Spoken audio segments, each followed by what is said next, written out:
Okay, allow me now to go back to the room. Okay, and admitting them one by one. Keep your fingers crossed that nothing goes wrong, okay, with our, Salma, you're going to be my assistant uh, uh, going through the names, okay? Ensure that no funny My names join pleasure. us. Okay, yeah, Yeah, I'm on it. so very nice. We got Faisal, one of the speakers from Oman. And Faisal should be, again, given the same privilege as, okay, Faisal is not, no, okay, admit, admit. Okay, where is Faisal? There you go. And yes, so we are still admitting our audience members and ensuring all our speakers have proper access. Okay. And we got Amira Salema, another speaker. And just wondering, yes. All right, so you keep an eye, Salma, on the speakers, the list of participants. If you notice any of our 10 speakers, because I have officially 10 listed speakers, okay? You let me know. Okay. We have Abdulati, one of our dear friends. Anybody else? Okay. Okay, keep an eye on Dalil. Asma, please. Hi, Maha. Maha Hosni. Hello, my dear. Hello, my love. Hi, are you a speaker this evening or just a listener? Yes, You please. are? If there is an opportunity, Okay. There is it will be always a pleasure. room Thank you. for you, my dear. All Thank you, right. dear. Thank you very much. Thank you. Thank Okay. you. So I'm still taking my time admitting people. I don't want, any. Hi, here is Hane Sudan. Now you're a co-host, Hane. So you can easily. Hi, Hi. See, how are see you? the surprise? I texted you on WhatsApp. Could you read it, please? I should. Okay. Uh, Okay. so I will. But just ensuring, okay, Esme, I'll hand over the allowing participant part, okay? So ladies and gentlemen, wonderful to have all of you this evening. This is Coffee Night 6. A real pleasure and honor to have very lovely ladies and gentlemen here, friends and colleagues. We're going to have a fun discussion, I'm sure. All right. So, what I'm asking everyone here to do is like our speakers, do you mind if we all be on camera just to introduce the panel of speakers, just to show the faces of our dear friends over the table, the coffee table? Okay, so all speakers that already have co-hosting privileges, please appear on screen if you wish. All right. Yeah, so there we go. We have our gallery here. Wow. And we do have people joining us for the first time from other places. So allow me to go over the screen here. On my right hand side, left hand side, got dear friends Achama and Maria. Wonderful to have you, ladies. I have Salma, dear participant, and not just participant, now uh, assistant, active assistant, one of the youngest. Assistant. One of the youngest. Yeah, we're still on that. We also have Maha Hind Ilyas. Thank you for joining us this evening. You and Fatma. We also have Teheni, my friend, Teheni, again, 2 weeks in a row. That's so lovely to have you. Hene Sudan, of course, our cameo appearance. Yeah, big star. All right, so here we go. I expect us to have a very interesting experience today. I'm letting go. All right. So all you need to do is just take over the mic. It's as simple as that. 3 to 5 minutes. All right. Hi, Anna. Now, officially, we're going to have you as a speaker this evening. I'm so much looking forward. I just love your storytelling abilities, amazing ones. So I love your story. So before anything, just the rule is, because tonight particularly, where you're from, where you're based is very important. You just tell us who you are and where you are based or originally from, because it gives us a little bit of context. All right, so we'll do that. Let me just welcome one new person from Belarus. This is Valentina. Hello, Valentina, for joining us today. So exciting to have you. All right, so I'm really excited. Don't want to keep you. So do you want us to go by, A, B, C, or Z backwards? Which one? From A, B, C, or the opposite? A, B, C? Can I Yes. ask to Yes. go first, please? Because I'm Ah, outside. yes. قولي. You want to go first? أجاوب أنا الأول. ممكن أنا الأول. Do you agree? Do you agree? Miss. We agree. Yes. Okay. So what we're gonna do is, Yes. okay, okay, all of us were muted except for Hene Sudan. The mic is all yours. Okay, thank you very much. First of all, I want to tell you that first I'm Hene Sudan. I'm a Relo Program Specialist at the American Embassy in Cairo. I'm very happy to be with you tonight, and of course happy to be with Hene Khamis. And you have to differentiate Hene Sudan and Hene Khamis because we're always causing trouble to people. I want to tell you that I'm talking to you from Alexandria. So if you see on top of my head, you see the place. I'm at Delice. That's a famous patisserie in Alexandria. Right. So tonight, I have a couple of minutes. I want to tell you about. Hanet said that we have to talk about culture. But actually, I want to talk not about kind of foreign culture, but a mix of culture between Egypt and America. So I want to tell you, Hannah, are you frozen? Oh, no. Okay, sorry.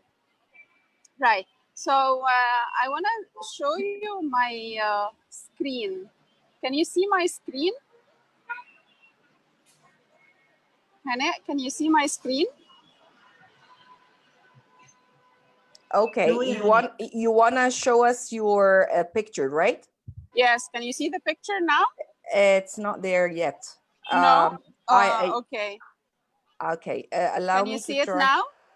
Yes, got it. Right, yes. Okay. So these girls, I want to tell you a little bit about them. So the experience, the cultural experience I want to talk about is not mine. It's these girls.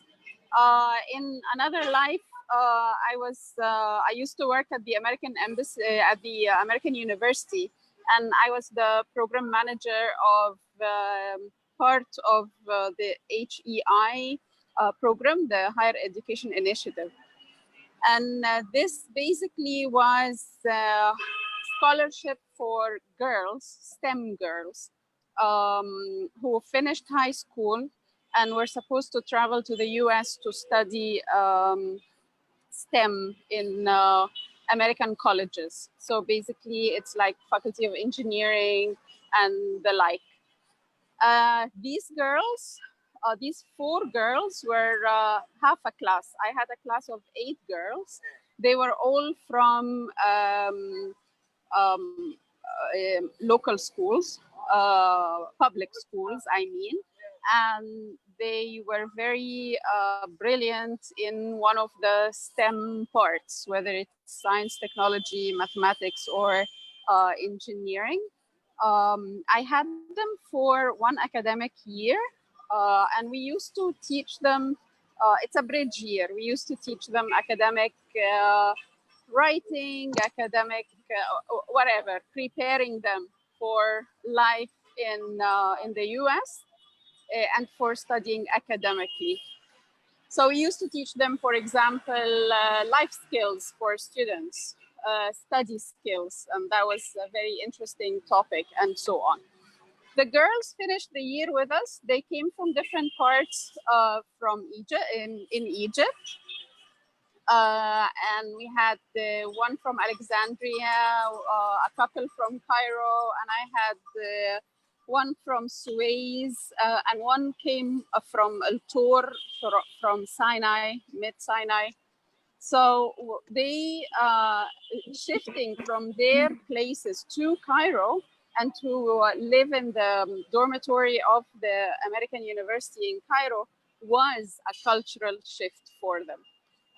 Sharing rooms with their roommates was a cultural experience for them. There were, of course, the good and the bad. We had nasty fights about trivial things, like you're keeping things in the living room, or take off your whatever from the sofa. And I used to get calls like midnight. One of them is crying because she's missing her mom. And I remember one of them had trouble the first week because she's not used to sleeping alone. She used to sleep with her mom, hugging her, and all that stuff. So you can imagine what shock they faced moving to Cairo. By the end of the year, they were okay. They got used to life in Cairo. They loved the hostel of the American University, of course. And then they traveled. I didn't see them for a couple of years. And then in 2018, I was in Chicago and I met them. So this is where this photo took place. That was in the hotel I was staying in. It was a very nice old hotel called Palmer House. And they came to visit me, and we had this photo together. We went out before that. We had dinner together, and they were telling me about their life there. So what I want to tell you, am I going over time, Hane? It's fine. It's fine. Okay, so what I want to tell you is, part of what they told me of their experience in Chicago was like, first of all, they were all studying engineering, and one of them was actually studying space engineering and astronaut-like and things like that. So the first thing they said, in their schools, there's the percentage of girls in engineering schools in the US, and this is was quite a surprise for me, is around 11%. So first of all, they were the minority in the sex. They were the minority in the color. One of them told me that her classmates didn't want to work with her in group work and in the projects and so on, and they give her such a hard time just allowing her to be part of their team. They had trouble wherever they lived because of their, for example, she doesn't allow her roommate to bring in her boyfriend, for example, into the room. So the beauty of all this, and as much as these are like a very disturbing story, but actually all this was said while we were laughing and giggling. So the girl who's sitting next to me on my left, the one with the lighter top, she's actually Nubian. And she was telling me how much they made fun of her color and calling her, you know, the N word and lots of things. And she was saying that very lightly, and she was laughing, and they were like just telling me, like, you know, very funny stories of what they've been going through. But other than that, everything was going fine with them. They were happy wherever they were. Even with the problems, they didn't crack. So these girls, high school girls, going to the U.S. and living alone for 5 years, actually they didn't crack. On the contrary, the ladies who went to study MBA were the ones who cracked, and I had a few stories, really sad stories on the other's hand, but I don't want to tell you that. I want to tell you the happy ending of these girls. They finished their degrees. All of them are back in Egypt now. I think half of them got jobs already, and the others are in queue, and they are doing really, really, really well. Yes, that's it. Thank you. Thank you, Hannah. That was really an interesting start and beautiful story to mention. I really appreciate that. Okay, don't go so soon, okay? Okay. So we can go back to the list. We have, who is the first? Is it Anna or Achama? Of course. Achama, can you unmute yourself, introduce yourself?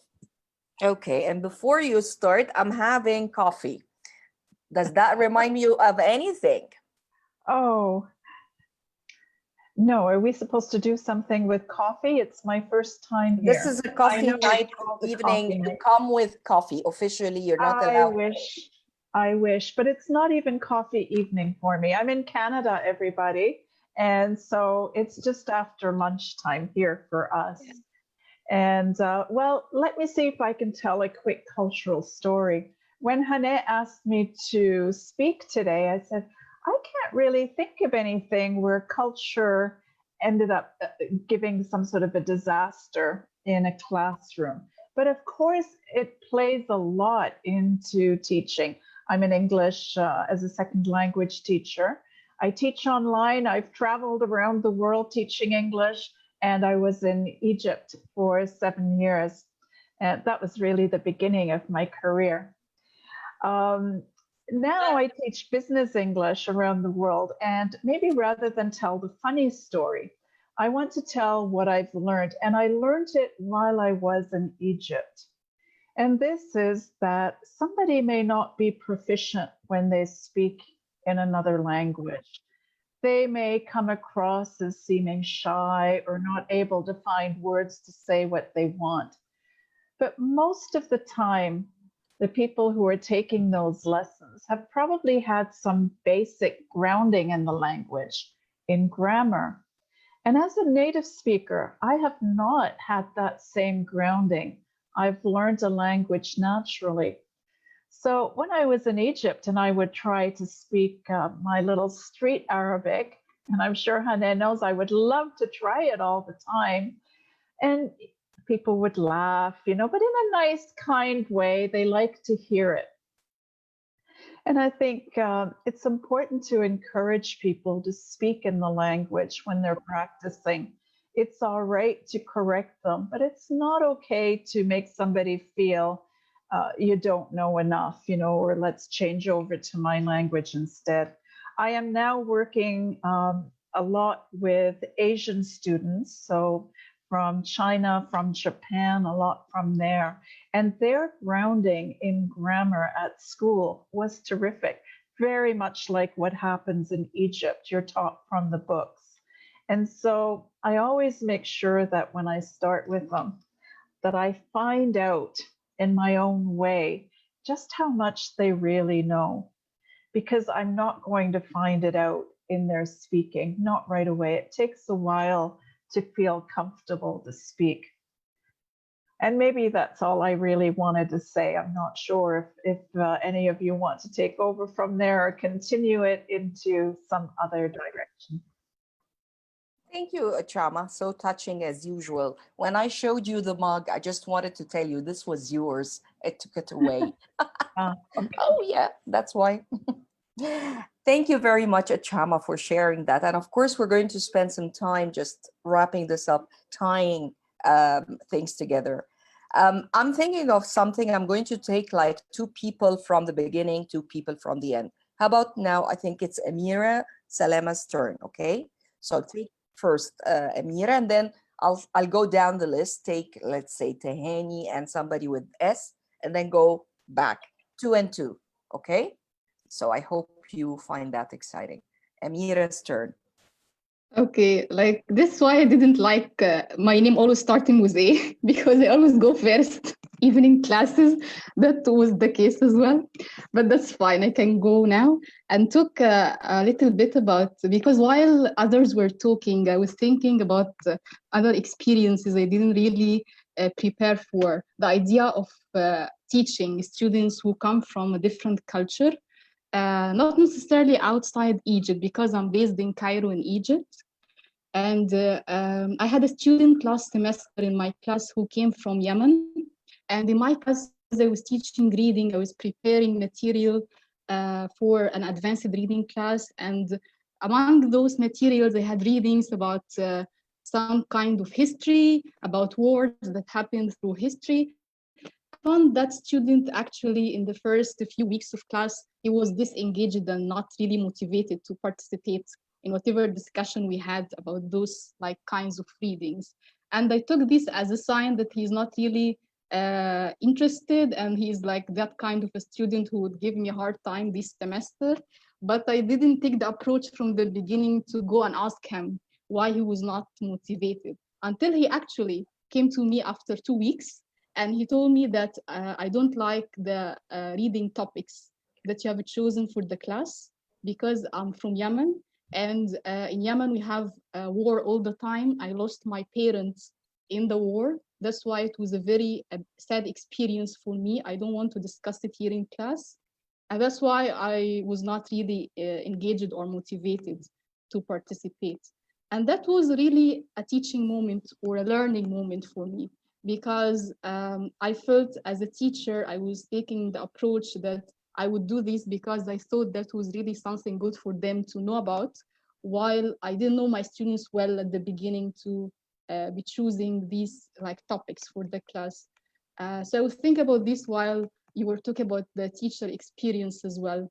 But I have another experience, a cultural one that I would like to share. And it will be a little bit fun, so I'm going to share a photo now and talk about it. I hope you can see it now. Okay, so this is a photo from my visit last year to Morocco. I went there to present at a conference, and it was not really a visit to a very popular city in Morocco that you would hear about. It was a city in the desert, so it was 1 hour away from Casablanca, the capital. We had to fly 1 hour away from Casablanca, but it was a desert city. And when I went there, this was actually the dinner that we had on the first day, and we had the same meal for 3 days. So this, you would imagine this is the main course, but it wasn't. This was only the appetizer. But then the meal, I would like to share a second picture. So, 1 second.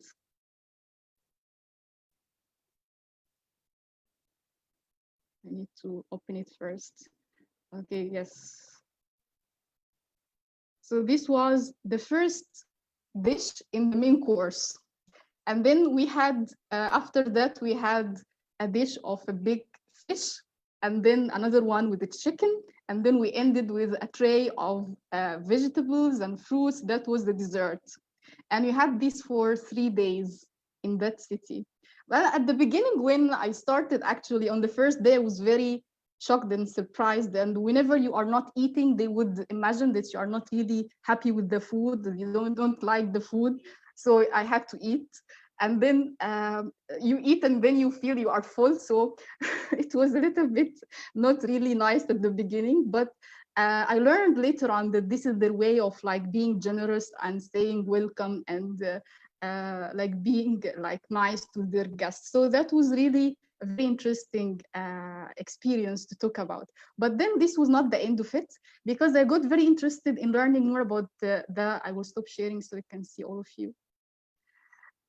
So I got very interested in learning about the life of the desert people, because in Egypt we have also a similar culture. In some of the cities we have Siwa, for example, which is in the Western Desert, and they live a similar lifestyle. So I got very interested in learning about this, started reading about it. And what I found was very interesting, because I found in history books that we have connections with those people in that city, dating back to the era that's called the Amazigh era, where we speak the same language, where we had Berber like they had as well. That's why we had the same cultural traditions that they have as well. So it was very interesting, and it was a learning opportunity for me as well to find these links between different cities in North Africa that we might not have known about before.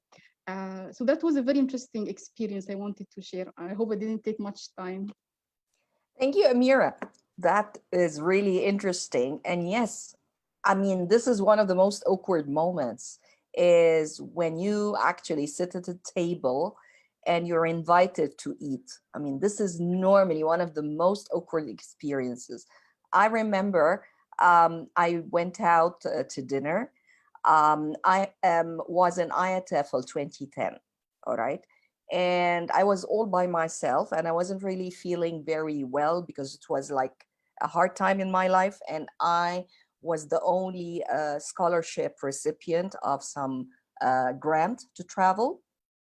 And I felt like I would be lost if nobody would take me from the airport all the way to the hotel and then all the way to the conference site. I mean, otherwise I would get lost. I had my fears then.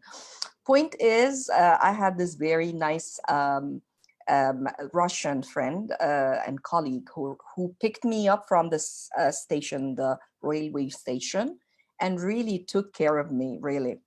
One of the things what really did together was, like, after the conference we went out to to a restaurant.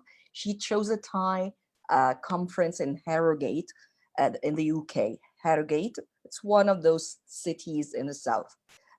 The nice thing here is it was a Thai restaurant, and for me, Thai food, well, that's an experience I would love to try. So simply I went in, okay, and the nice thing was, like, there were no tables for two. You got to, the rule there is you have to join other people. All right, so simply we all had to sit at, okay, a table where there was a big family, English family. They were celebrating the birthday of their son and his, I think it was his fiance and so on. It was a little awkward at the beginning, sat there. And what was interesting was the 7 courses that we have to go through. Thai food has 7 courses and nobody can say no. All right, you're not supposed to turn down any of the courses. Like it or not, you just have a menu. So you have menu 1, menu 2, and menu 3. Once you decide, had to go to down the list, okay, from beginning to end. So I had to really, okay, stick to the menu, take it one, okay, course at a time, and it was fun, really. And we, at the same time, were somehow gotten into the conversation. We had to socialize with some people we never knew before. I mean, you were sitting at their table, and it was a very interesting conversation. Of course, here and there, we exchanged where we are from and what we were doing and this and that. It turned out to be an excellent socializing activity. I would never do that anywhere else. I mean, I cannot, for example, imagine in Egypt, tell people, excuse us, okay, could we kindly join you here? Okay, so we can just sit down at the same table. We're going to have our dinner, you have yours, and maybe have a conversation. Definitely you wouldn't do that. Please don't, okay? Terrible idea. So point is, yeah, that turned out to be a cultural experience. we had conversations with the chef. At a certain point, I had to mention that I cannot, because they have this flambe thing where they put wine. So it turns out like fire, and they have these shows with cooking, you know. So I had to really say that nicely. Excuse me, I cannot have wine in my food. So he felt a little taken aback, and I found like the manager of the restaurant coming over. Is there anything wrong? I told him nothing. It's all about like I simply cannot have wine in my food. That was it. Very nicely with a smile. So these are the kind of things that we come across just eating, okay, meals you never had before. And by the way, it was a very healthy meal with small portions. So 7 courses are not that bad. Unlike Amira's experience when she had to have like big dishes. No, it was very small portions. Thank you, Amira, for sharing. You triggered mine. Time now to go to Tehani, if Tehani is still there. Yes, Tehani. Yes, I'm there. All right. Hi, everybody. Hi. Thank you, Hannah. This is the second time for me to join in, and really I enjoyed the last time. So I hope that this time would be great. Are you hearing me clearly? Okay, great. I started my career as a teacher. Then I moved into teacher training and educational training and so on. The experience that I'm going to talk about was when I was member of the Pestalozzi Trainers Network. This is a network affiliated to the Council of Europe. In this network, we have a lot of trainers from different countries from Europe and the MENA region. So for me, I was one of the members from the MENA region. The Council of Europe started to think of a workshop called The Image of Others in Teaching History. The point is that the Eastern Europe, the countries in Eastern Europe, they have a long history of war against each other and bloody history and so on. But now as they are coming into like some cooperative entity in Council of Europe, they wanted to help educators in these countries to know how they can use strategies and techniques to make the upcoming generations less having stereotypes, less having bias, prejudice, things like this. And they can in the future build actually very cooperative relationship among each other, not just remembering that they used to have some kind of hatred among them or something like this. So the idea came that we were 3 trainers, one from Italy, one from Austria, and I was the one from Egypt. By the way, I forgot to tell you that I'm from Egypt, Alexandria, Egypt, actually, from the lovely city of Alexandria. Okay, the idea of the workshop is that to help these teachers analyze and identify the sources of bias, the sources of stereotyping, and the sources of prejudice that could be in their textbooks.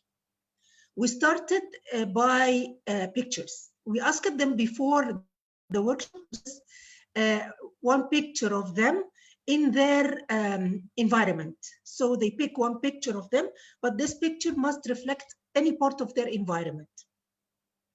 And also they select for us a part or a synopsis from their textbooks that they teach and send it. We started actually the workshop by letting them be aware of how we stereotype people sometimes just from the first look. So what we gave them as a first activity is that we posted the pictures and we let each group each one in the group go on the flip chart and write under the picture the adjectives that he can describe this person. And we ended up having a list of adjectives there under the picture of each one of them. So what happened is that they said, can you see this? Is my screen clear to you? Hello? Yes, great. So they started, this is the picture of one of them, and they started to write adjectives under it, and the other one, and so on. This is before they start to sit and talk and discuss with each other. Then we went into different activities. They started to sit together in pairs, find the similarities in their characteristics, the differences, although they are coming from different countries. And later on in the workshop, after they already knew each other, they started to come back to these adjectives and these pictures, and they found out that sometimes the picture, the posture, we look at it and then stereotype the person in front of us. Imagine that he's, for example, arrogant, or that he's something else, but we don't know the person. If we know the person, this is better. So the selection of your picture, or the selection of any picture that goes into your textbook or into your material while working, it's very important, because sometimes it could give meaning which is not needed to be passed to the other person. Another part that we worked with them on is that the parts that they got from that textbook. We give them these parts and they start to sit together, read it, and find words or adjectives or whatever that could be classified under stereotyping or bias or prejudice. So they discovered that sometimes their textbooks actually have some words that we think it's normal that we write it because we are writing about some facts that happened in our history. But by the time when they started to think about how can we rephrase this, they started to find out that sometimes the selection of words could make the people that we are working with and our learners either be with the thing or hate the thing. So they started to rethink about how can the select of words also, not only the pictures, be very important for their learning experience that could help those ones in the future live together peacefully and they can understand them better. This is normally about the workshop. What was also personal in this experience is that most of them, it was the first time for them to meet somebody from the Arab country and a Muslim. So at the beginning, when we met all together at the reception, a lot of them were actually looking curiously at me, wanting to know who is this person. Some of them already were building stereotypes about me.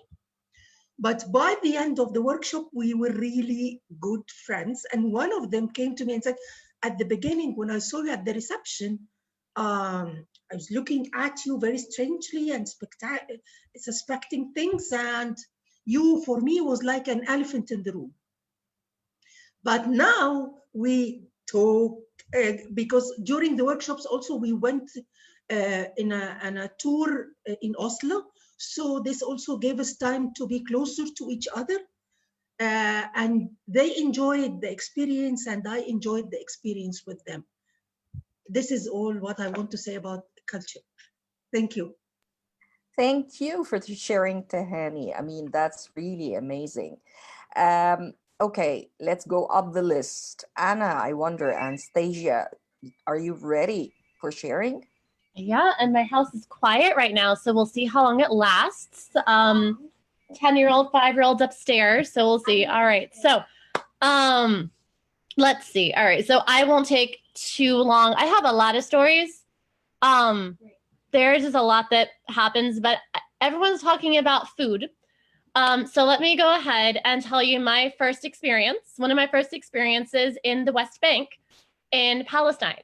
So I'm coming to you right now from Tampa, Florida. I am originally from New Jersey. I have been called a loudmouth liberal. So I am very, should I say, very verbose in my views. And I met my husband in Tallahassee, Florida, when we were at Florida State. He is a Palestinian American since 2015. 2 children, Palestinian American. My first time in the West Bank was 2009, and I will never forget the first time I saw the wall with my own eyes. That is a whole nother discussion for a whole nother day, and that can take me hours to talk about. But we'll go ahead and we'll talk about when I got to the village, and there's this garage, and I'm a vegetarian. pescatarian when I'm training for marathons and whatnot to get the omega-3s and everything. Mainly I'm vegetarian. So in Palestine, of course, as you probably all know, you eat a lot of meat in the Arab world. Although there are some Arab countries where I know you have more of a Mediterranean diet, like in Syria and some other places, but Palestine, they're all about the meat. They love the meat. My mother-in-law, she, of course, she shows love by cooking food. So she was quite distraught when she could not fully show me how much she loved me because I can't eat most of the stuff that she cooks. So when you're talking about how, I think Dr. Hannah was talking about how, you know, she could not have something that was with wine, which was interesting. I thought if you cooked all the alcohol out, it would be fine. So that's interesting that you still don't do it. I guess it's for to be on the safe side because I guess you don't know if there's a little trace of an amount. I cannot. My body will not take it. So I literally would have to refuse anything with meat. And my husband, of course, is not going to be like, I'm like, does it have meat in it? I'm not going to ask that. I'm like, can you just ask if it's cooked with meat? So a lot of times, like my mother-in-law would have like, she would cook something in meat all day with like a bizella, peas. And then she'd take out the meat and then she'd give me the peas. And I'm like, shukran, lakma. I was like, get the meat. She's like, no, fish lakma. And I'm like, but it had it. So we had this kind of not conflict, but it was really hard to put my husband in the position, your wife won't eat my food. There's no meat. She couldn't understand. It's cooked with meat. She can't have it. And so she learned to cook things like she would make kusamashi. And she would put like toothpicks in the ones that do not have meat in it. And I was like, okay, this is for Seja. They call me Seja over there. This is for Seja, and this is meat. This is for everybody else. I think it's delicious. She thinks it's so bland. But my big story, though, is that they will have live animals on their property, and they will, I think you don't say kill, do you say, they slaughter them like on the property. So there was one time I saw this like really cute like chicken, or it was a chicken or something in the garage. I'm like, oh, it's so, no, it was a rabbit. No, it was a rabbit. I saw a rabbit in the garage. I'm like, oh, I had a pet rabbit when I was little. I was like, it was so cute and everything. And then it was going upstairs to my sister-in-law's house. She just had a baby and they were going to kill it because that was her dinner. And I'm like, oh, so like, I know you eat meat, but you're talking like fresh meat. And so anytime from that point up, I ever saw an animal in the garage, I knew that was not a friend, that was going to be dinner. And so I warned my kids too. I was like, whenever you see an animal in the garage, that's not a friend. You're going to be eating that later. So don't even look at it. That's going to bother you. And my in-laws, of course, they love messing with me. They think it's the funniest thing that I don't eat meat. It's funny. Like, my one brother-in-law, they had a big party for, of course, the baby, and they slaughtered like 2 lamb or something, and they brought one home. It was all in foil, and you saw like the legs or whatever. And my brother-in-law was like, see, because they love messing with me. But it's all in love. But at the same time, you know, me being vegetarian, my own eating habits can also, it's been a learning experience for me to try to reach across the boundary a lot more with my mother-in-law, because we have to find other ways to communicate, not just by food. And also for her, because she knows that, you know, don't take offense that I cannot eat your amazing food, but I will help her cook it.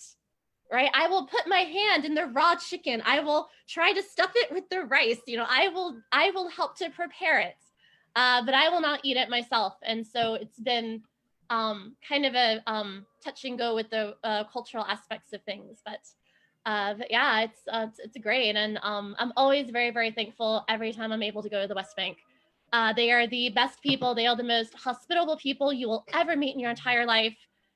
And it's amazing, the celebrations and the life and everything that they bring despite what is happening over there on a day and weekly basis. So that's all. Thank you so much for hosting this, Dr. Hannah. Amazing, Anna. I just love the way you tell stories, really, in writing and in speaking. You should write a book, really, and start your own channel at some point. You're a very creative person, and you have, you know, a very interesting perspective at, you know, looking at things. Thanks for sharing that.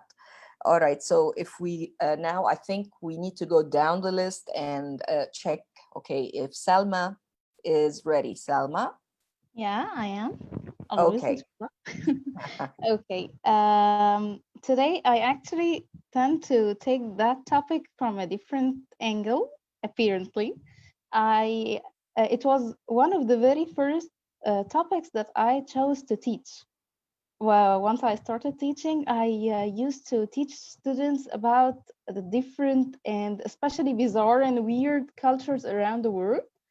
Um, in particular, I made it maybe more specific. I specified it more. And I used to teach them about weird customs and traditions, for example, in weddings and birthdays and stuff like this. I don't know if the connection is working. Is it? Yeah. Okay. I started with the unusual occasions and the national events, holidays, and etc. And that was like I used to reflect how they will take a look over or at another culture so that they don't feel that this is very weird for them. And it's awesome to let the student not know about the specific traditions that you want to highlight and let them go and search. Then they come presenting something, they have something in their pocket, and they show to you and their friends that I have found something weird about different people from us. And they look at this tradition or custom that they are presenting in a way, oh my God, there are people who do that. And I will share with you some of the samples that we studied, but I actually frequently employed such a topic, and I still do it to highlight the value of embracing diversity and accepting the concept of the other, if it is a concept. So some people here in Egypt, especially, they refuse whatever it is different than from who I am, or even in the thoughts. And I'm not talking about different cultures. I'm talking about different even ideas here in Egypt. I tended to be different growing up, and people used to look at me, oh my God, she speaks English. She's an Arab girl, and she speaks English. I used to do it since I was a little girl. And I got that look of an outsider sometimes of my life, and I actually embraced it. And then I taught my students something. When you start or feel an outsider, at the beginning you are weird, then you start to succeed, then you are different, and then you make a progress, and then you are unique. So it's like a ladder or something. So you tend to get over it.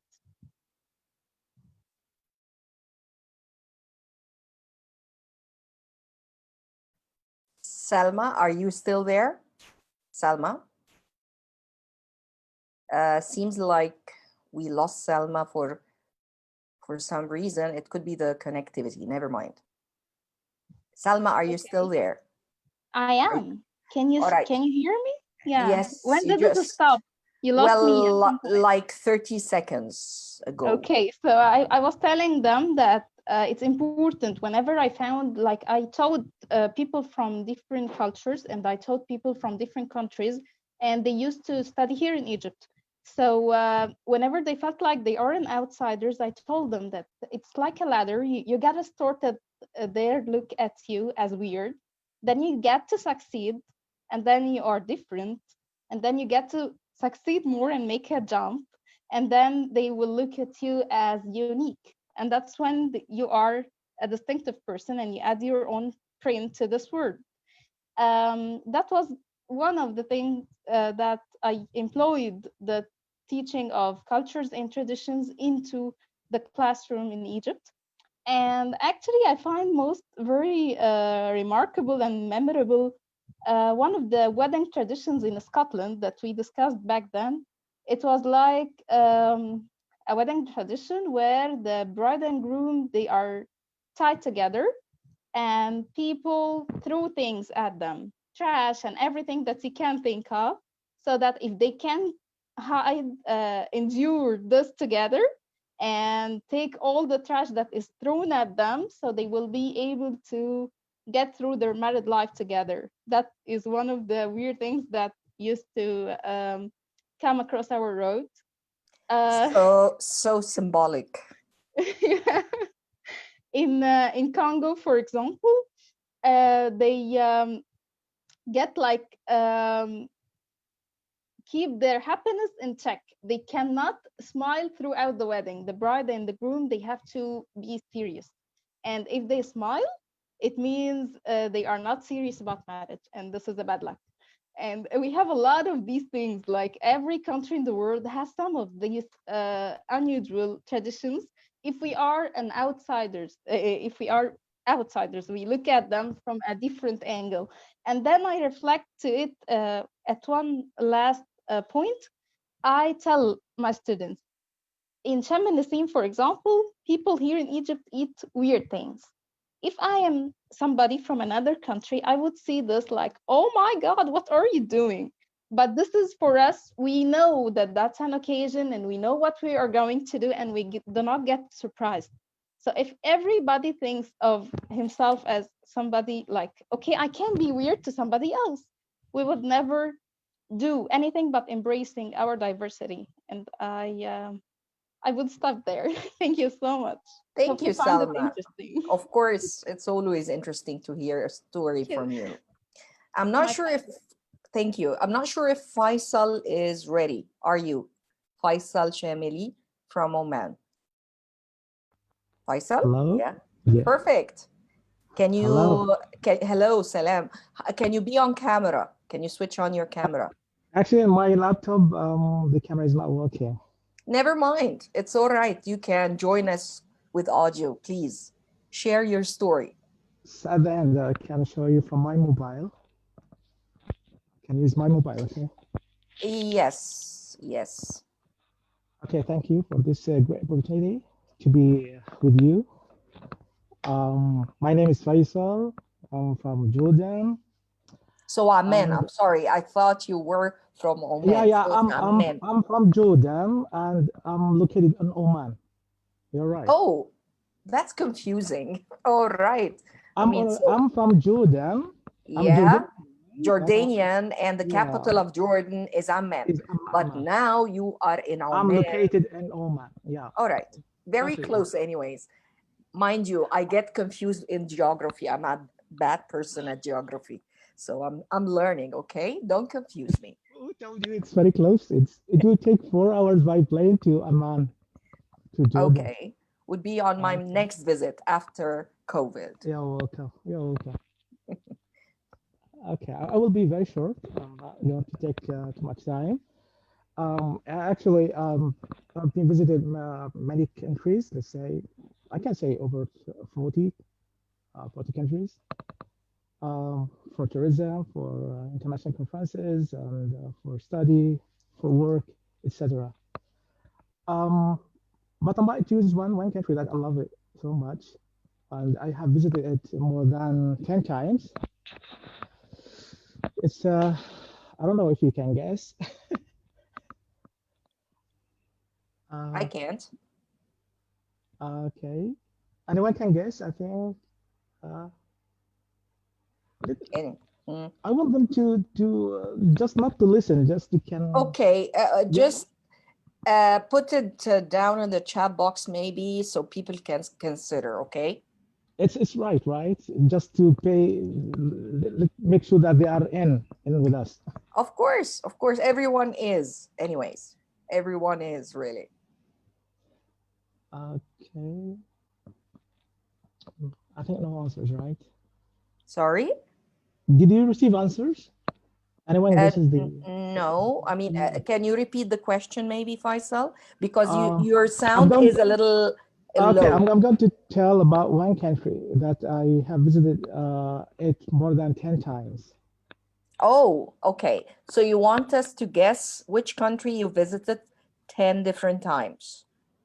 Is that an Arab country, a foreign? No, it's good. It's in South Asia. I mean East Asia country. East Asia. All right, 10 countries. East Asia. So is that like Saudi? It's not an Arab country, is it? People say India. It starts with M, M. capital M. So Malaysia. Yes, totally. Got it? Okay. I'm Yeah. okay. I'm good at guessing. Okay. So Okay, you good. tell us Okay, about it. good. Thank you. I have visited Malaysia more than 10 different times, as I told you before, for tourism, for I can call it for edutainment, like education and entertainment. When I go to in conferences. My last visit, I think 2 years ago. Yeah, and I stayed there for more than 1 month and a half. But it was my main destination. But that time I visited more than 5 countries using Air Asia, low cost uh, airways. But my main destination was Malaysia at that time. I want to say something about this. My last visit. I want to say something about the streets of what we call of KL, Kuala Lumpur. Can Faisal, you hear me? is there a chance you raise the volume from your end? Okay. If you can, because everyone is saying that your sound is a little low. Okay. Can you hear me now? Better? Okay. Yeah, I give it your best shot, at least like raise your voice. Okay. I don't know. Maybe there's something with the mic.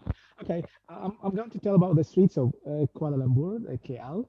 Um, One of the best places for me, for tourists, for travelers, looking for a chance to experience the true meaning of Malaysian culture. The mixture of, let's say, locally made products such as handicrafts, accessories, jewelry, and fashion pieces and fresh products that can make me wobbly wobbly with excitement and full of positive energy. Malaysia's street markets are a good form of escape from the city's commercialized buildings. Both me, as international tourists, and locals alike would flock the night markets. Um, you know that these are worth for me and for locals, despite the atmosphere being hot and humid during summer. But still, lucky me, some of the best night markets in KL, Kuala Lumpur, are accessible. Am I clear now? Yes, Faisal. I would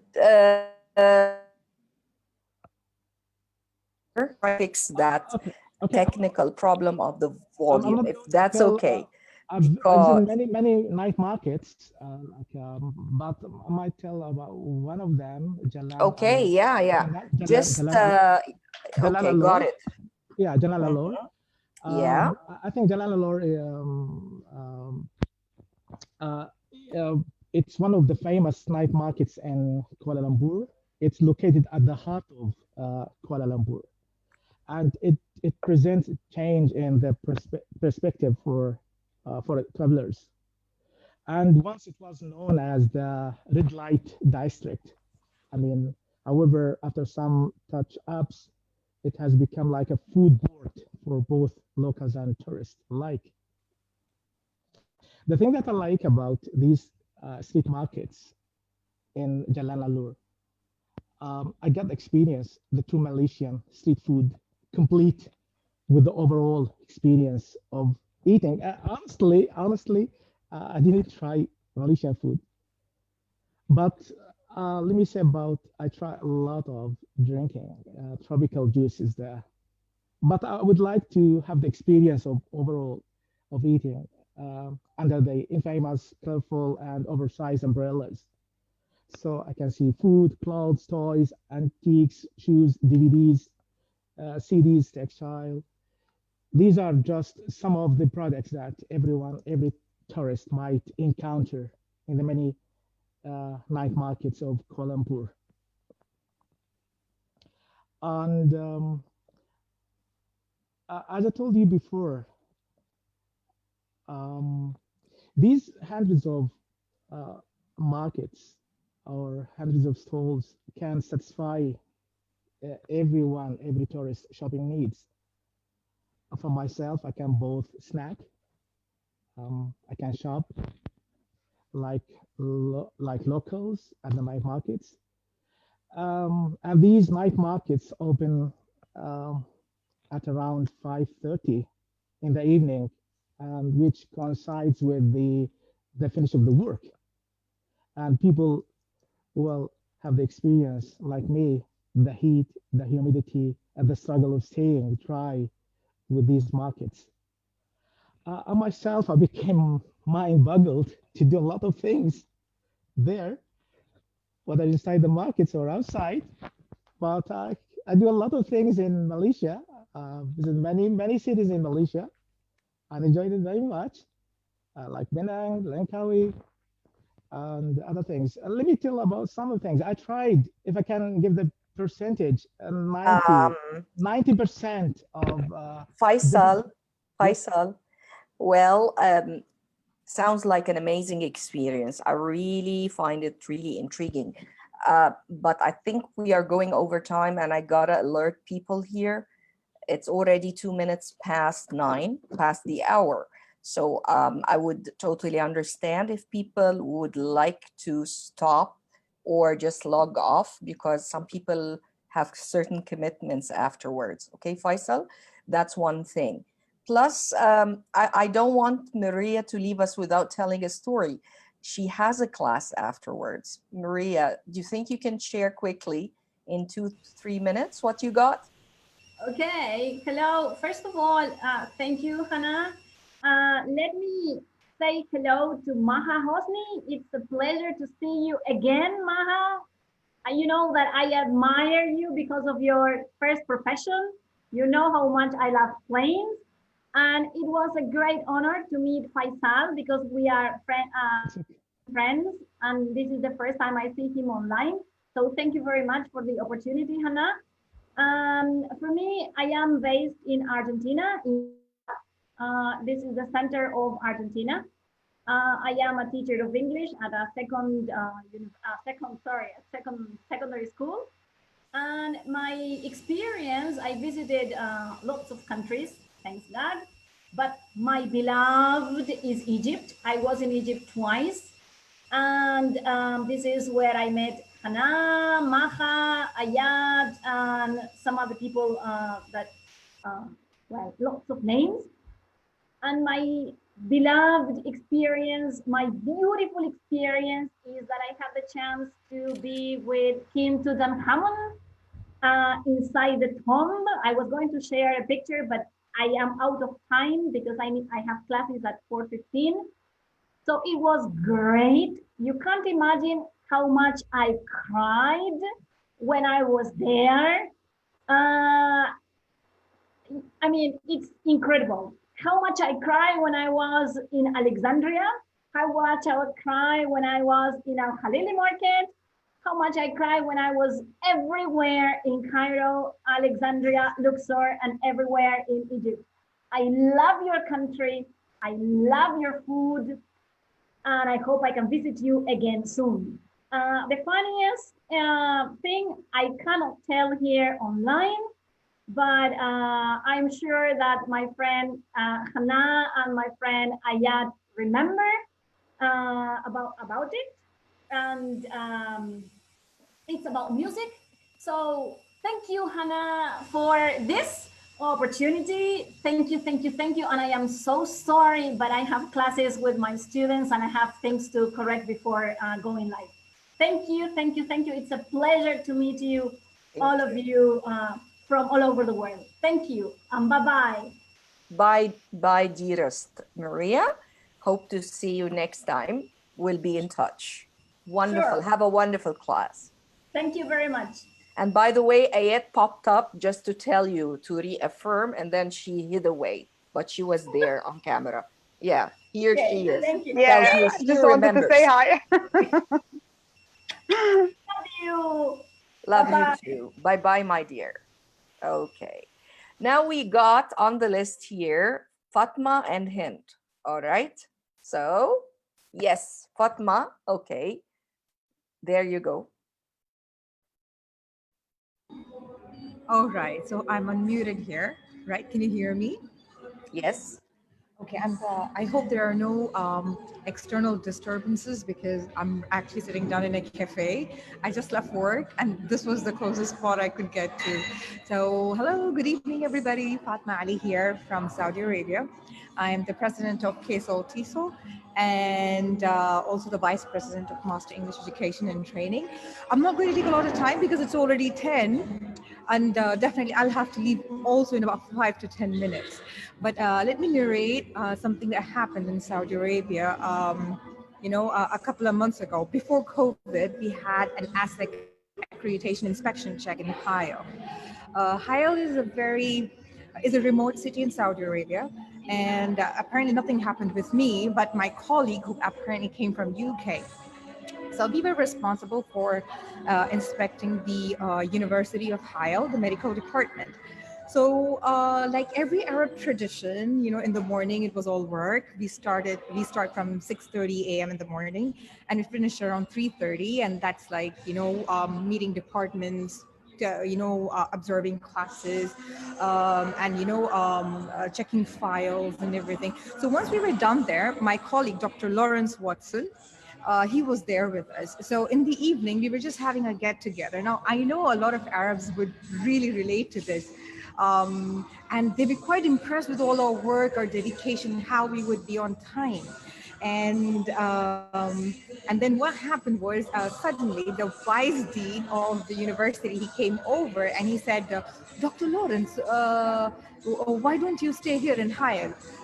And he said, yeah, I'd love to, but I really can't because I've got my wife back there in the UK, in London. And he meant like, oh, do not worry about wife. I will get you another. I can line you up 6 to 7 girls in a row. And you can pick one of them for your wife and you can always live here and you can be very happy and very young wife. I was like, oh my God, that is so inappropriate. As Arabs, perhaps, because of the fact that we are born and raised here, when we go to the other countries, I don't think we face that kind of, a cultural experience, perhaps because we are already tolerant when we go abroad. Like when I go to UK, people understand that, okay, sometimes I don't shake hands and, we don't do hugs and that kind of a thing. There's like a barrier and they understand that. But when the same people, when they come back to Saudi, when they say that, and I was like, what was that? And he really offered, he was really serious about it. It was like, if he said yes, tomorrow he will have a girl lined up and the nikah ceremony will take place and it would be a second wife over. So he held on to me, Dr. Lawrence. He held on to me and he said, Fatma, are you sure they will let me go single? Because my wife is going to kill me if I go back married, and we believe in monogamy. We don't believe in, polygamy as such. So I told him, no, they won't do anything without your wish. So I think a lot of Western expats, when they come here, and it was Dr. Lawrence's first time, it was such a generous offer. He was actually tempted, he said. But then, I told him, no, nothing will happen against your wish. Okay, you can go back safely to your wife. And then the next day, I think he was the first one to get ready for his flight. He's like, you know what? I'm going there 5 hours before my flight. I don't want him to make any unwanted advances. Oh God, it was that bad for him. So when Hannah sent me this request, what I could think of was about Dr. Lawrence and the ordeal he had to go through. So I think a lot of people, they find it amusing here, especially when you're looking at whenever we are teaching, the topic of multiple wives. Even if you teach female students, you hear a lot of different perspectives, and when you teach male students, oh my God, the concept of hur al-ain, when that comes in, Allah yastur, Allah yastur.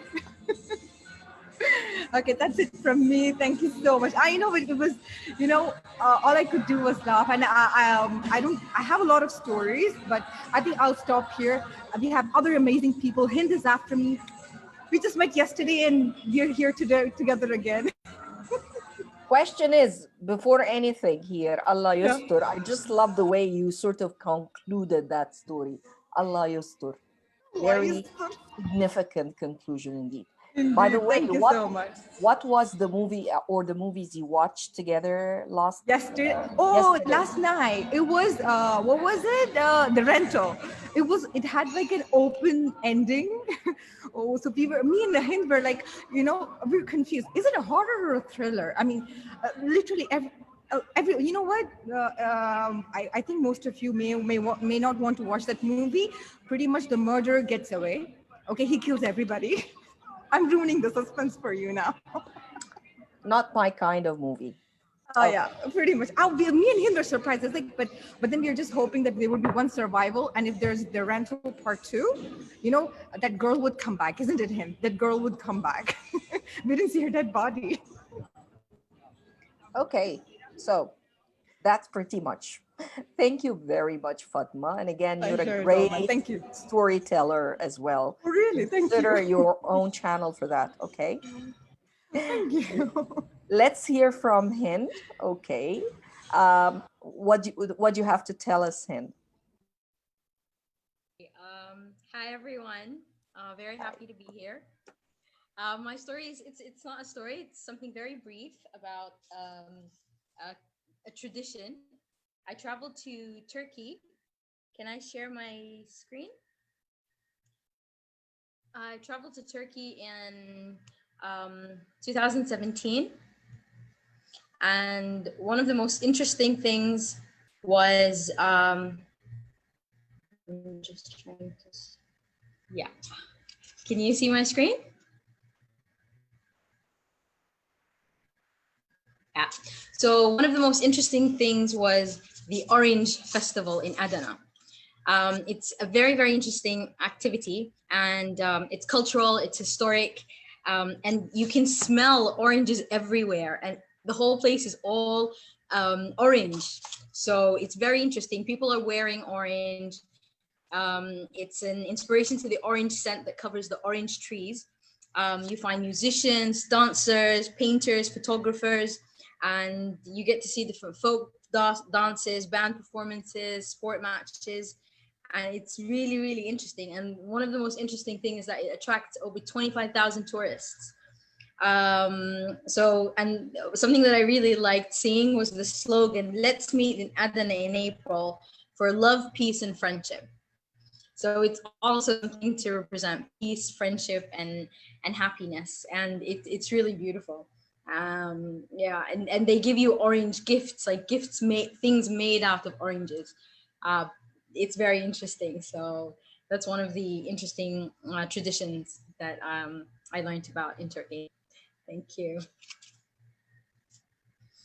Wow, I love the colors, Hind. Amazing colors. You're so artistic. Where did And you I'm get wearing that orange from? right now, actually. Okay. Promotional. Oh yeah, I mean, yep. You're a visual storyteller, you know that, right? Absolutely, yeah. You got the flair for it, and I believe you should take this further. Fly with it. I really am impressed with your artistic sense of things. Lovely. By the way, if you come to Egypt at this time, we actually have something similar, although not official. But instead of oranges, we got mangoes. Oh, yes. Yes, And that's true. I heard about that. as a matter of fact, it's like 100 different types. 100 different types produced. Yeah, we may actually take this idea and create our own festival. We're not so good at festivals, but I think if we create a mango festival. You guys are the most creative. I'm sure you'll come up with something really amazing. Should be nice. Thank you for that. But yeah, thank you for the idea. Right. Yeah, yes. Absolutely. Amira is suggesting something to do at NileTESOL. So our socializing That's a really event, good idea. a mango night. Very interesting. No coffee nights, but a mango night. Okay. And then we can have, after the mango night, we can have a woman go night. Okay. Interesting indeed. All right. That was lovely. Officially speaking, all our 10 speakers went on screen and had a go. There seems to be other people who would like to share their experiences with us. If you would like to share anything with us, kindly just raise your hand so I'm able to hand you the floor. So, anybody would like to share an experience? Who was the last person told me that they would? Anybody? I remember seeing somebody's name. Salma, if you recognize Dr. someone, Maha Hosni, I think she of wanted to say something. course, of course. So Maha, Yeah. our dear friend. All right, Maha. Hello, everyone. Yeah, sure. You already have the rights. Okay, privilege. Thank Okay, you, go dear. ahead. Thank you, Hi, dear. thank you for May I joining share us. my screen, please? Okay, just Yeah. a minute. I'll share a picture. Okay. Here we go. Where is the sharing? Yeah, Senda as well. Okay, thank you, Anna, for reminding. Okay, so Senda, if you're still here, please let me know. I don't know where to share. Yeah, here we go. Photo. Gallery.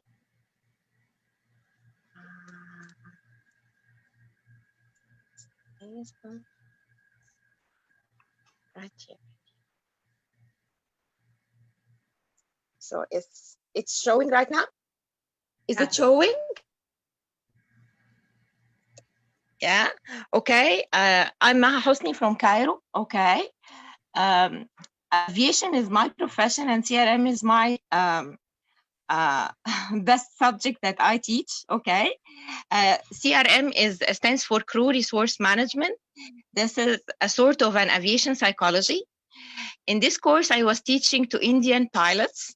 Okay. As you see, one of my students was wearing something like a turban on his head. This is called chuni or jupata. It's a part of the Sikh identity, which represent 2% of the population in India. Okay, the Sikh are forbidden to cut their hair because they considered it to be something sacred. Okay, and they believe that it's a part of God's creation and it's something that should not ever be altered. Okay, I was puzzled in this course because they kept on nodding their heads, but their nodding is different from ours. Okay, we nod our head from forward, and they nod it side by side. So I was puzzled. Are they? What are they?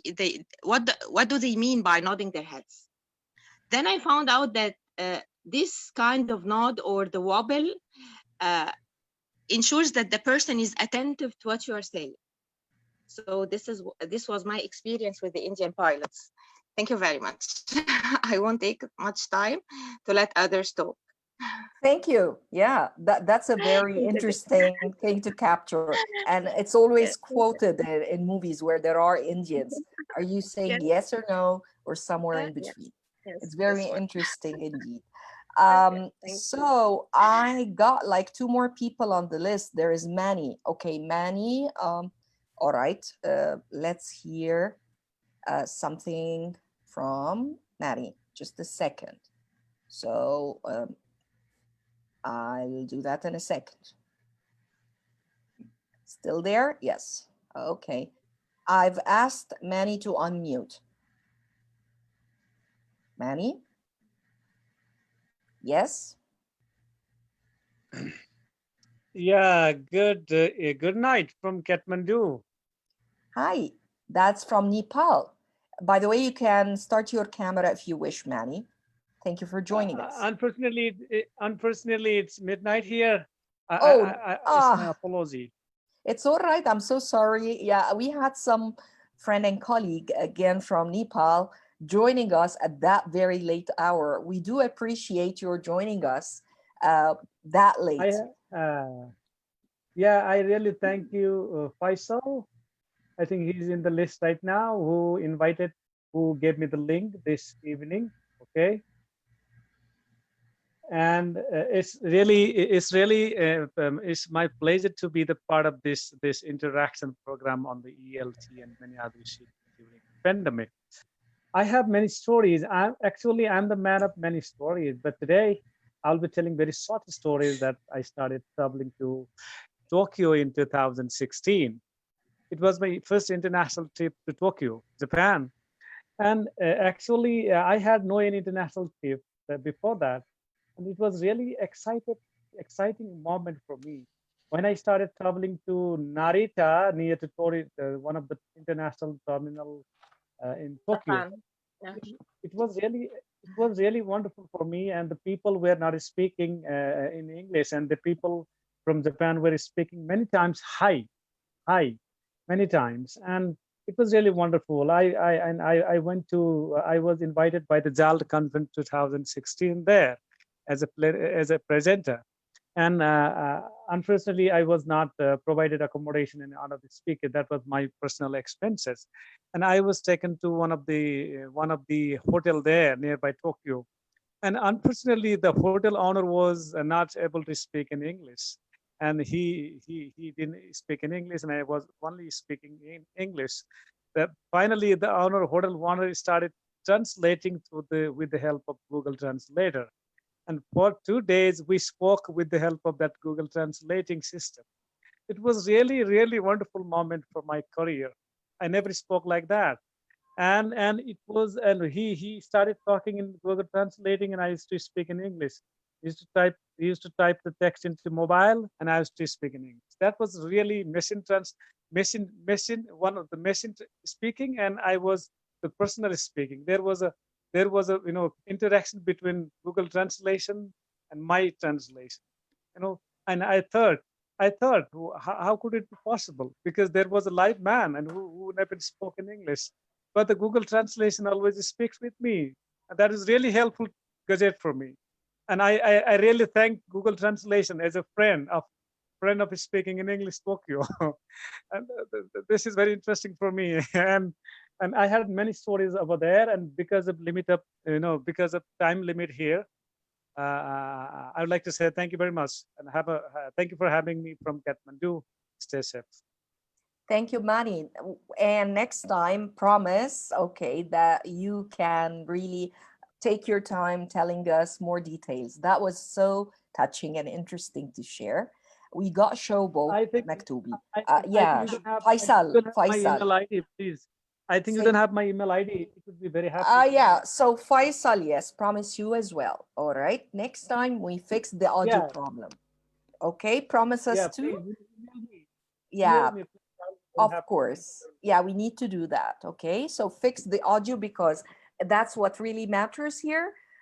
So people can interact with us really. So even if there is no camera, at least the audio it should be working. Uh, Shubo from I'm not sure Iran. where. I'm Hi, from Iran. Yeah, hi. hi. Hello How to how are you? everyone. Fine, Hello. thank you. And really thank you for accepting me. I have kind of funny experience. First, for my first time when I was in Kurdistan in Iraq, 2013, actually, I have really bad habit, in eating. I had problems. I'd never had, I promise, I'd never had even one pea in my life. When I went there, they had a schedule for food. On Monday, they had pea. The only food for lunch was pea. And when I just went to the dining room, I saw that. I was shocked. Oh my God. This is my first time to see, for example, all those peas in my plate. And I had never had even one pea. What could I do? I was really hungry that day. I had my breakfast at home. I went there to work and I had nothing during the day, classes after classes, terribly hungry. And there was only a plate of peas. So I said, I can't. I was hungry, but I couldn't eat that. That was one of my experiences there. And another thing there was actually, I had to say this one first. When I just get busy doing something, I forget all about everything around me. I was in the library preparing my lesson plans, 1 week before the classes start because I was new to the place. So I had forgotten all about the time, lunch, everything. Then it was around 3 o'clock. When I went down, nobody was around me in the library. When I went down, they were just uh, packing, going home. The students had already leave the school, and they were just asking me, "Did you have lunch?" I said, "No." "Did you finish?" There was nothing in the kitchen but some tomatoes and some, loaves of bread. I refused to eat it.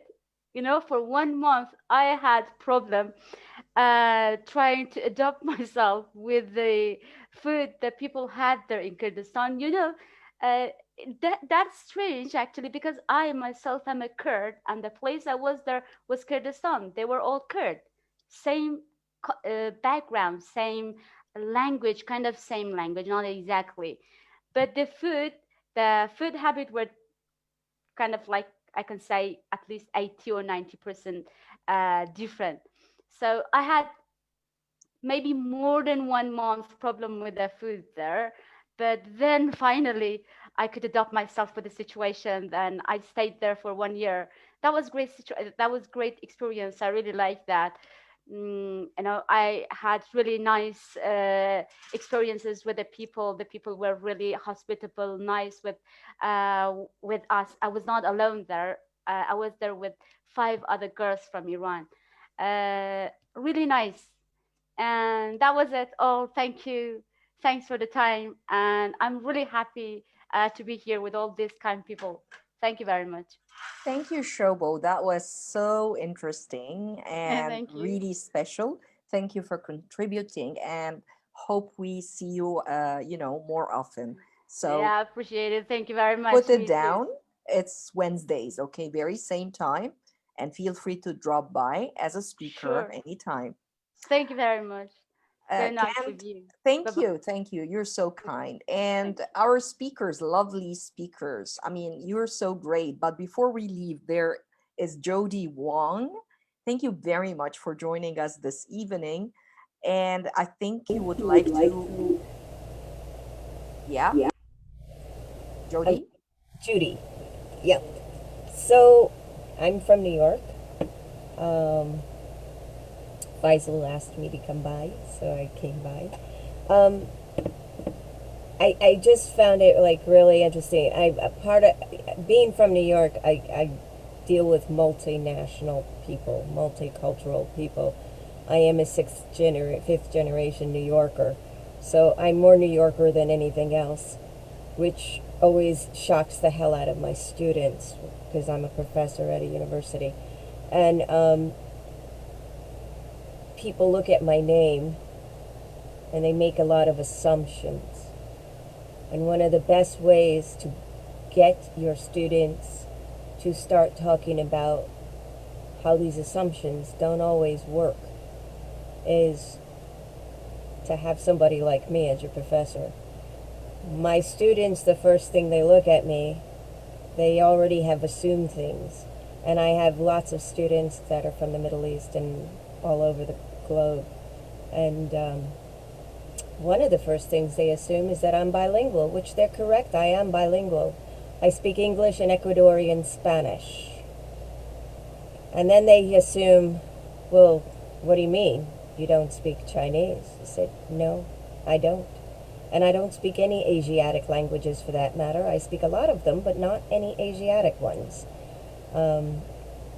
which is a bit of a shock to people. And which is why I like to say I'm New Yorkese. I'm not really anything else. But it's a very difficult thing because people make assumptions. People make assumptions about a lot of people. Where I live is Hell's Kitchen in New York, which is right smack in the middle, near the theater district. And I'll tell you something. When 9/11 happened, my youngest son was in grade school in the local school. I'd say about 80 to 90% of of the students in the class were immigrants from the Middle East. And right after 9/11, there was nobody showing up at school. But I also know that, like, my children grew up with one of our best friends in the neighborhood are Yemen, and my friend Sammy, I got to know all 9 of his children, his sons, and one of the sons' daughter was going to school with my young son. And I'm a bit old. I know I don't look it. I'm a grandmother. I am a senior citizen. So I was a bit old for being a mother in this school. And actually, most of the parents in that school were like my surrogate children. So this young Yemen boy, who to me will always be a boy, even though he was a grown man with the children, they all were afraid to come to school. And I made all of the rest of the parents, I said, we need to find the families, because they need to know that they're still our family. And, you know, there was my son's best friend, who their family was from Egypt. And then there was this other part of his gang, their family was from Iran. And we went around to the different families and gathered them and said, we'll walk the children to school if it makes you feel better that they're safe and they're whole. But you're our family first. And people have to stop making assumptions about what other people are. And I like to think that taught my children that people are people, and which is why they probably are the most open-minded and giving about people. I think when we're in our classrooms, part of our job is to give space and safety to everybody and allow them to make the mistakes of making the mistake. Like when I go into my classroom and I inform my students, my new class of the year, I'm going to do a roll call, and I guarantee that just about every Asian name of yours I'm going to screw up. So, I know in your countries you're not supposed to correct anybody, but please keep correcting me till I get it right, because I do want to get it right. I think if we show our students that we can make mistakes about assumptions, that gives them space to be free to make mistakes about assumptions and be willing to be corrected. And I think that's the only way we're going to get people to start understanding that we're all humans first. And then we have little different colors and flavors, but then nobody would ever want to eat the same damn food if it all looked the same and tasted the same, right? So, and just a real quick food thing, you guys are talking about food. You know, you would think I would go to China and I'd understand the damn food there. When my kids were very small, my father decided he wanted to do a family trip. And we said, where do you want to go? Because his health was failing. He goes, we're going on a roots trip. We're going to find out where the hell we're from. And we all went to China. And we're like, this is great. We got 23 of us, and nobody speaks Chinese except my Irish Jewish brother-in-law from New Jersey.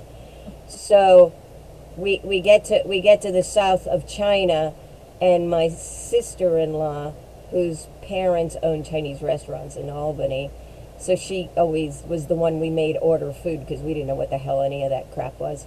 And she ordered all this seafood. And I will never forget, here we are trying to be very polite because we don't know the customs there. We're New Yorkers. So we're trying to be nice and polite and kind and not say anything wrong. And we have no idea what anybody's saying. We're telling my brother-in-law, whatever they are saying, you better translate to us. And so the first dish comes out, and it's this little dish with these little things that are like sitting like this on the dish. And I swear to God, they looked like giant cockroaches, like sitting, and it was gross. And everybody on the table was trying to be really polite, so we all sat there going, yeah, and had no idea what the hell these things were. And all of a sudden, there was this little girl of this family who was like some distant cousin or something or other who had taken us to this restaurant. And there was this little 8-year-old girl, and she said something in Chinese. Nobody knew what the hell she said. But she said something, and one of the elders went, shh, I'm not telling them that. And then we're like, oh my God, what awful thing is there? and then with that, my niece, who's my sister-in-law's daughter, she's used to these weird things her mother's always ordering, and goes, oh my God, reaches over, grabs it, rips it open, and starts tearing it apart and eating it. And we're like, oh my God. You know, of course, my 3 sons, who are like 8 years old and under, were like, well, if she's going to do it, I'm going to do it. So they reached over and like started ripping these things. And the rest of us are like sitting there going, we're kind of full right now. And when all was said and done, we stopped this cousin's, the father, and we was like, okay, what in God's name did that little girl say? He goes, I'm not saying. He goes, it's not in proper company. And we're like, what the hell could she have said? He goes, we said, what is that stuff that you were trying to get us to eat? And he goes, I said, what did the little girl say it was? He goes, pissing shrimp. And he didn't want to say the word pissing in proper company. Oh my God. So the rest of us are like, that's what that was? I mean, with the wings and the ears and the antennas, and oh, it was gross. And the arms and oh my God. And oh dear. We're going, it was pissing shrimp? And he goes, yeah. We said, you could have told us that. And it's like, you know, we thought it was something really disgusting like cockroaches or something. And he goes, no, it was pissing shrimp. We later, my sons researched and figured out that in the United States it's called hairy shrimp or something like that. And I was like, oh my God. But that was like the worst, weirdest food thing that I mean, pretty much Southern Chinese people will eat anything that doesn't walk off the table by itself on its own 2 feet. So, but that was gross. And you had a picture 20 people trying to be as polite as possible to not look like we were totally disgusted with what we were looking at. You did a good job, really, Jody. Oh yeah, it could have been a lot worse. I'm glad it was, yes, that mild. Yes. Okay. But that was really interesting. So funny. I couldn't have thought of a better, ending to our coffee night this evening. I mean, thank you very much for dropping by. Thank you very much for adding this like philosophical, humanistic note to our session this evening. And we do appreciate if you would join us, okay, in further events, okay? Ladies, I think, and gentlemen who may not be on screen, I wonder if you have any final words to end this evening, beautiful evening. Anything else you would like to say other than thank you very much? It's been a wonderful night. We enjoyed coffee. We enjoyed every single story. And we have some memories to share. Okay, so see you later. And the final photo, group photo. Yeah, final photo. Be on camera. Be on camera. Yes. Speakers. Coffee night number 6. Yes. Faisal is on camera finally. Good for you. Yeah. Smile. Thank you, ladies and gentlemen. See you hopefully next Wednesday. I think it's a charade session. So charades, we're back next Wednesday. Yeah, keep our fingers crossed. Okay, coffee night, the following one. Bye. See you later. Wonderful evening. Thank you, dear. Bye-bye. Bye. Thank you. Bye-bye. See you all. Thank you, everyone. Bye.